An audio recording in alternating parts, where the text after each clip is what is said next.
What's up, everybody? I'm Jonathan Miller, and welcome back to Jonathan Miller Music, where we help each other become better artists. Sserafim is back with their highly anticipated third mini album, Easy, already selling over 700,000 copies in its first day. Following an incredibly successful 2023 with hits like Unforgiven, Perfect Night, and the viral sensation Eve Psyche and the Bluebeard's Wife, Sserafim is continuing to exude their confidence in their latest EP. If you're new to the series, today we're going through Easy track by track, and I'll be sharing my thoughts on its track listing, genres and influences, productions, and more to see how this album breaks down and comes together. So hit the subscribe button and like this video if you enjoy it. A little word of caution though. You guys know I primarily try to be a positive space on the internet and in the K-pop community, but I just want to let you know that with Easy, I am going to be a little bit more critical than I usually am in these videos. Now, I'm not here to bash Sserafim. This is not open season to try and hate on the members or the group, because I absolutely love them, so delete your paragraphs. This is not a hate video. For every critique that I do have of this record, I have plenty that I enjoy about it. So as always, please remember that this is just my opinion and yours may be different, and that's perfectly okay. You are free to agree or disagree with me in the comments. I would love to hear your thoughts. But with that out of the way, here is my album review and genre deconstruction of Sserafim's third mini album, Easy.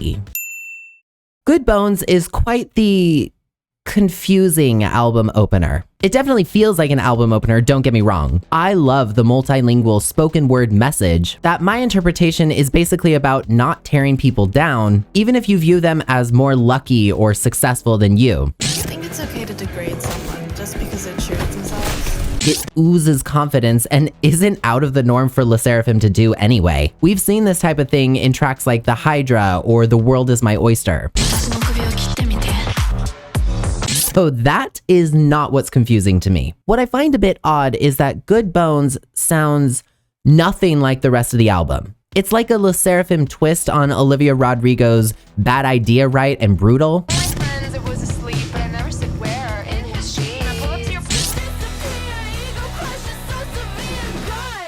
Brutal out here. But it doesn't offer the melodic payoff that Olivia's songs do, which is arguably kind of the point and totally fine, because Good Bones is supposed to be an intro track and Olivia's songs are supposed to be more musically inclined. But if we compare Good Bones to previous spoken word intro tracks like The Hydra or The World Is My Oyster, those two songs give a sense of heavy production in conjunction with the introductory feel, so that when Fearless or Anti-Fragile start playing, there is a hooky, fully produced, sleek payoff. But that doesn't quite happen with Easy being right after this song, which we'll talk about in a second. Now, Good Bones by itself is right up there with other Sserafim intro tracks, but this is just another reason why I tell people to listen to an album start to finish. What bogs Good Bones down is the tracks that follow it. But that doesn't mean that the other songs are bad either. It's just that when we look at it as a complete body of work, it reads as a little bit disjointed. But like I said, it doesn't mean that the other songs are bad either. Now a quick shout out to this video sponsor, DistroKid. DistroKid has been a longtime supporter of this channel, and in case you're unfamiliar, DistroKid is one of the top online music distributors for independent artists. They're who I used when I dropped The Story I've Waited to Tell and will continue to use in the future for more new music. DistroKid gets your music up on platforms like Spotify, Apple Music, Tidal, and more. For one small yearly price, you can distribute as much music as you can create, and depending on which membership tier you decide is the best fit for you, you'll also gain access to a gigantic library of additional features aimed at taking your career to new heights. One such feature is Mixia, aka Music Mastering Made Easy. A separate service, you'll no longer need to hire a mastering agent to finalize your track, because you'll be able to do it yourself using Mixia. Simply upload your song and start playing around with the different settings. You can find the right EQ balance for your song. You'll be able to make it more or less intense sounding. When you're all done, you'll be able to download it and hop right over to the distribution form. So use my special VIP link to save yourself 7% on your first year's membership with DistroKid. Link is in the description. Before Easy dropped, I made a TikTok defending Sserafim changing sounds and styles, something that literally happens all the time in K-pop, and I stand by that first and foremost. Sserafim has always been a pop R&B group from the onset, and they've hovered around inside that bubble, stretching out occasionally, cause let's be real, They excel at it. Easy is trap, pop, R&B, and while it might not be my favorite title track from Sserafim, I don't think it's outright atrocious either. I like that it's risky and different. The choreography has been dialed up a notch to create a cool juxtaposition between it and the simplicity of the song. Damn, I Really Make It Look Easy is an earworm. Sserafim is going to be performing at Coachella soon, and this song has crossover appeal for Western audiences. And no, it is not a rehashing of Perfect Night. Those two tracks are not identical, despite what I've seen some people try to claim, but Source Music clearly does have an eye on the West for this release. Now, all that being said, this isn't my favorite title track from them.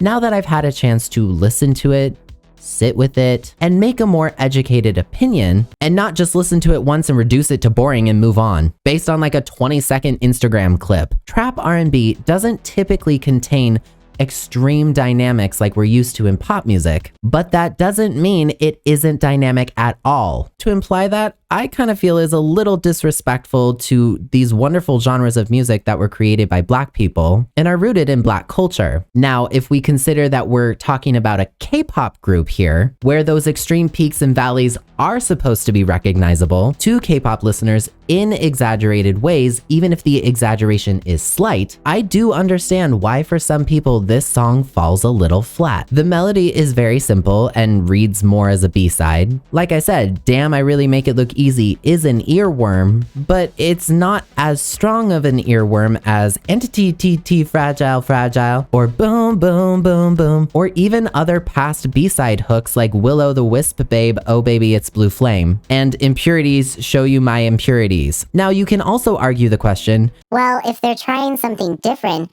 do the hooks need to be as strong as those songs? To which I would reply, no, but also kinda yes. Like I previously mentioned, this song is quite the abrupt shift after Good Bones, so it is a tiny bit of a problem when, after listening to it just once, it took me a little bit of a second to recall the entire melody of Damn, I Really Make It Look Easy, which is saying something because I'm a pop songwriter. I listen to and review pop music all the time and will adamantly defend its use of catchy, easy, repeatable hooks. Not to mention, I literally invented the system of music marketing I use in these videos to break down pop music to show how diverse it is. So if I, of all people, cannot remember your hook after just listening to your song once, when you are one of the top K-pop groups right now, I feel like that's kind of a little bit of an issue, because if I can't remember your hook, what does that say about the general audience? I'm not saying that they won't remember it. I'm not saying that I didn't remember it. I'm saying it took me a minute to remember the entire melody of the line. Again,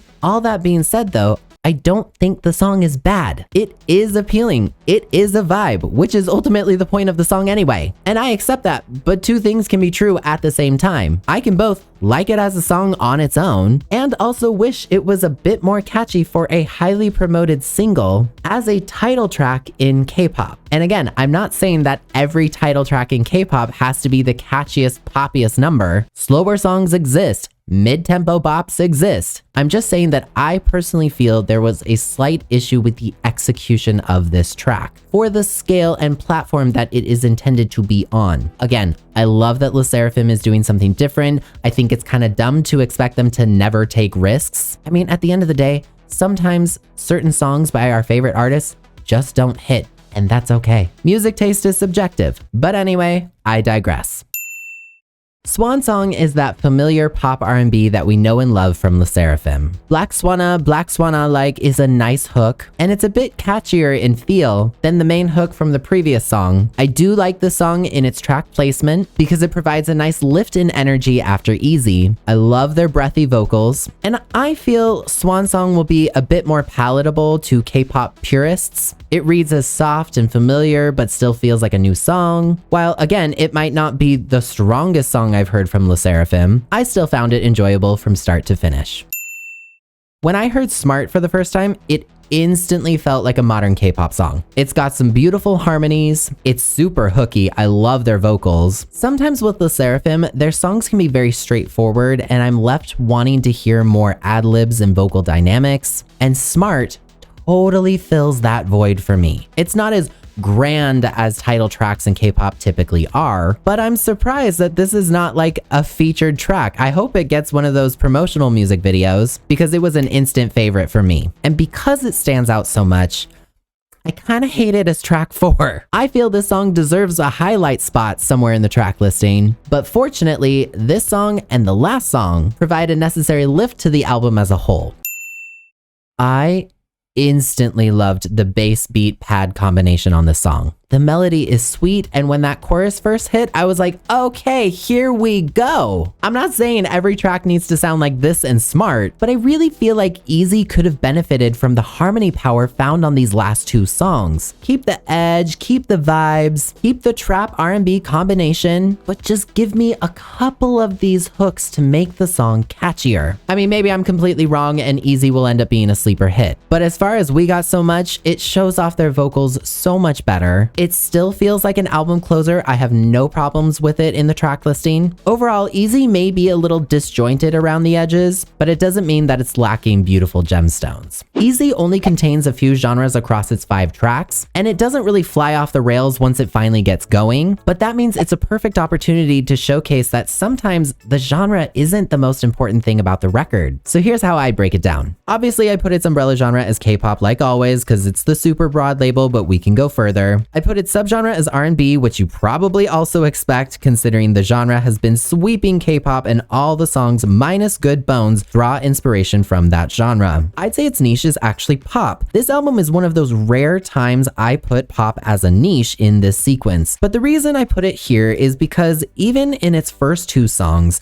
the top 40 aspect still is at the center of the music. These songs are designed to be commercial whether you love or hate them. Every track uses pop sensibilities to make them accessible. Its micro niche is simply female fronted. A micro niche is a small twist that makes the music stand out, and sometimes it is as simple as who's singing it. The lyrics matter in this breakdown, and Sserafim being a girl group performing them is as important as its genre influences, giving us a female fronted K-pop album containing influences of rock and hip hop utilizing R&B song structures in conjunction with pop songwriting styles to highlight its lyrical themes of confidence and women empowerment. If you enjoy girl groups and K-pop that really place an emphasis on blending and vibe, as opposed to things like Ariana Grande style belting and all the vocal acrobatics, then this album is for you. While I do believe that this album could have been improved in a variety of ways, such as its title track and overall cohesion, I do applaud Sserafim for taking a risk and stepping out of their comfort zone, which is something I encourage them to continue to do in the future. Because for all the issues I have with this album, the talent level of the members and skill sets they possess really do make it all look easy.